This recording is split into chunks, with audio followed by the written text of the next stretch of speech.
Spleen को RBC का क्या कहेंगे हम लोग? कब्र कहेंगे, या हम लोग क्या कहते हैं? ग्रेवयार्ड कहते हैं। अच्छा, कब्र काहे कहते हैं बताइए सर? मरता है तो वहीं पे जाकर, क्योंकि पता है कि वहां पर सब नष्ट हो जाता है, खत्म हो जाता है। तो स्प्लीन को जो आरबीसी में कब्र हम इसलिए बोलते हैं क्योंकि वहां पर सभी ब्लड जाके हो जाता है, नष्ट हो जाता है, यानी खत्म हो जाता है। आरबीसी का मुख्य कार्य होता है ऑक्सीजन को तथा कार्बन डाइऑक्साइड का क्या करना होता है? परिवहन करना होता है। तो आप समझ रहे हैं यहाँ पर कि आरबीसी का जो मुख्य कार्य होगा हम क्या बोलेंगे उसका? ऑक्सीजन का तथा कार्बन डाइऑक्साइड का क्या होता है, यानी CO2 का परिवहन करना आरबीसी का काम होता है। आगे देखिए, तो आरबीसी में क्या पाया जाता है? हीमोग्लोबिन। आरबीसी में हीमोग्लोबिन पाया जाता है, जिसे एचबी में हम लोग शॉर्टकट लिखते हैं। हीमोग्लोबिन पाया जाता है जिसके कारण क्या होता है? रक्त लाल होता है। आपसे पूछा जाएगा, बताइए कि रक्त लाल होता है किसके कारण? रक्त लाल होने का कारण बताइए, बताइए क्या आंसर बताइएगा? हीमोग्लोबिन बताना है। तो जब भी आपसे क्वेश्चन आपसे आता है कि आरबीसी यानी हीमोग्लोबिन के कारण क्या होता है? रक्त लाल होता है। और रक्त लाल किसके कारण होता है?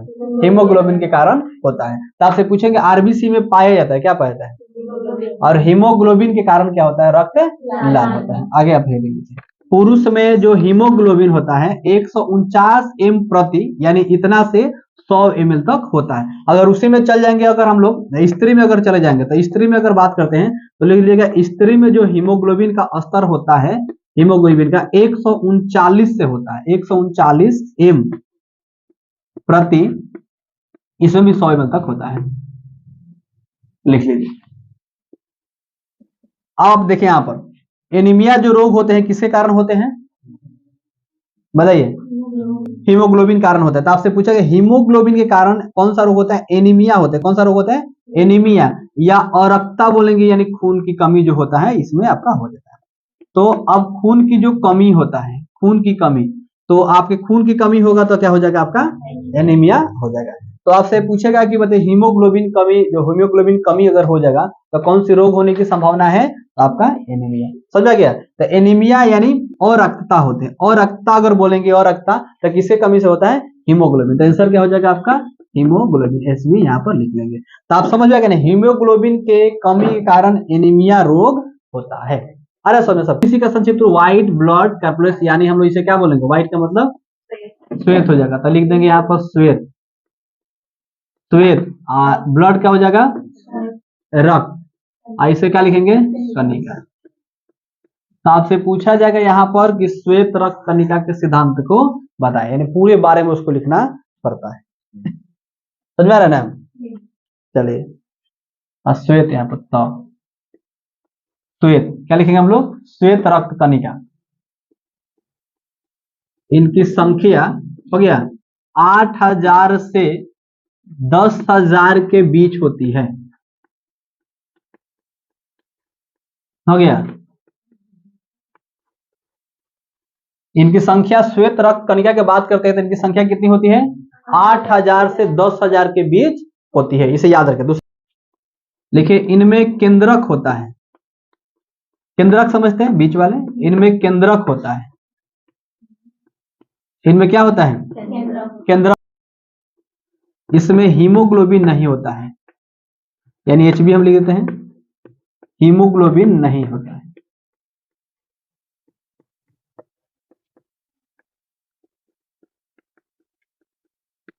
हो गया?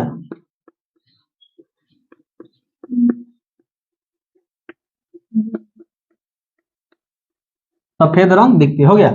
तो श्वेत रक्त कणिका की अगर बात करते हैं WBC का, तो इनकी संख्या कितनी होती है? 8000 से 10,000 के बीच होती है, यानी 8000 8.5 हमेशा कुछ ना कुछ हमेशा चेंजिंग होते रहते हैं। इसमें एक केंद्रक होता है, याद रखिएगा, इसमें केंद्रक होता है। और इसमें जो हीमोग्लोबिन होता है नहीं होता है, इसमें हीमोग्लोबिन नहीं होता है। इसलिए क्या होता है, ये आपका जो WBC व्हाइट आपको दिखता है, जिसके कारण क्या दिखता है? आपका WBC सफेद आपको दिखता है। ठीक है, यानी होता है। तो आपको समझ में आ गया इनकी संख्या कितनी होती है? 8000 से 10,000 के बीच होती है।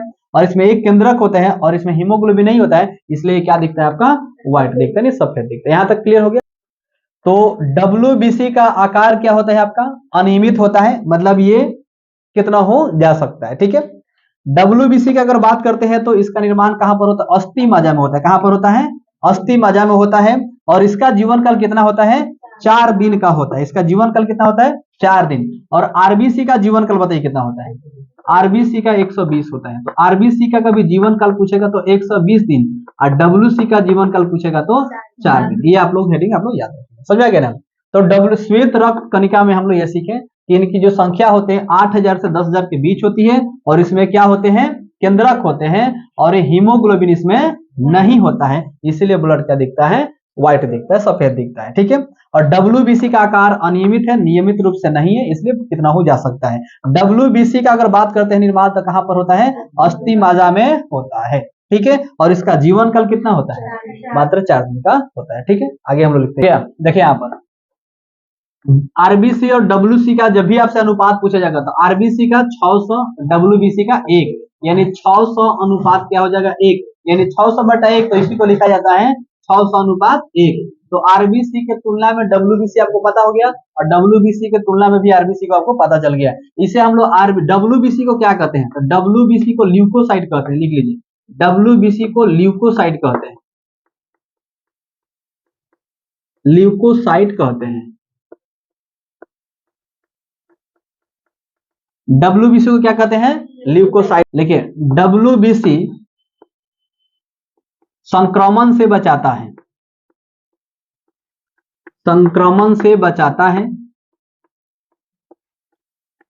यानी हमें रोग से बचाता है। क्या चीज से बचाता है, रोग प्रतिरोधकता इसे बोलेंगे, रोग प्रतिरोधकता इसे हम लोग बोलेंगे, ठीक है।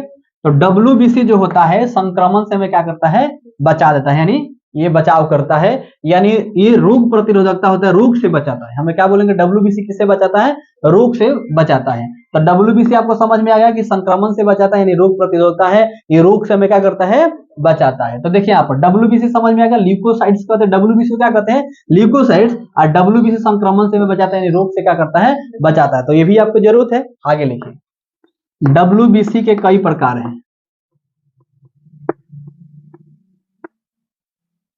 हो गया, डब्ल्यूबीसी के कई प्रकार होते हैं, डब्ल्यूबीसी का प्रकार है, अब कितना कितना है, नंबर 1। डब्ल्यूबीसी के प्रकार होते हैं, देखिए यहाँ पर, एक होते हैं स्नोफिल बोलते हैं, स्नोफिलिया बोलते हैं।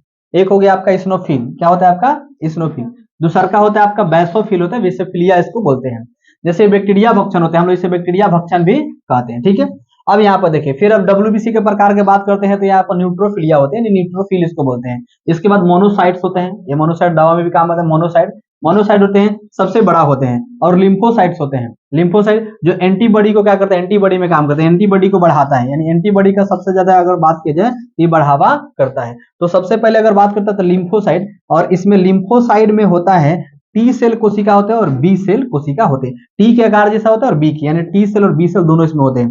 तो आप समझिए कि डब्ल्यूबीसी के जो प्रकार होते हैं, डब्ल्यूबीसी के प्रकार एक होता है स्नोफिलिया, स्नोफिल, एक होता है बैसोफिल होता है, जो बैक्टीरिया भक्षण भी करते हैं, एक न्यूट्रोफिल होता है, एक आपका मोनोसाइट होता है, एक आपका लिम्फोसाइट होता है। अब देखिए यहाँ पर एंटीबॉडी के निर्माण में से काम होता है, इसका जो बात करते हैं लिम्फोसाइट के, तो एंटीबॉडी का निर्माण में इसका काम होता है। अब देखिए अगर बात करते हैं इस सभी में से, अगर डब्ल्यूबीसी प्रकार में से बात करते हैं, सबसे बड़ा जो होते हैं कौन होते हैं, तो मोनोसाइट होते हैं। आपसे पूछा जाए कि बताइए कि सबसे बड़ा इसमें कौन सा है, जैसे डब्ल्यूबीसी में आकार में भी होता है, तो सबसे बड़ा कौन सा आपका, मोनोसाइट से सबसे बड़ा होते हैं, ठीक है। बाकी सब उससे छोटा है सब, तो सबसे बड़ा कौन है आपका, मोनोसाइट होता है, याद रखिएगा मोनोसाइट इसमें होता है, ठीक है। तो यहाँ पर हम समझ गए कि डब्ल्यूबीसी के प्रकार, डब्ल्यूबीसी के प्रकार फिर से देख लीजिए, स्नोफिल यानी स्नोफिलिया इसे बोलते हैं। जैसे आप लोग देखिएगा आपके अगर बात करते हैं, सब हम चर्चा करेंगे, जैसे सांस फूलने लगता है, सांस फूलने लगता है जैसे, तो उसको क्या बोलते हैं, स्नोफिलिया बढ़ गया, यानी क्या होता है, सांस फूलने, जैसे दम नहीं होता है, दम फूलता है, तो कौन सा बीमारी हो जाएगा, उसको स्नोफिलिया होता है। सब बीमारी पर बाद में हम चर्चा करेंगे, आप समझिए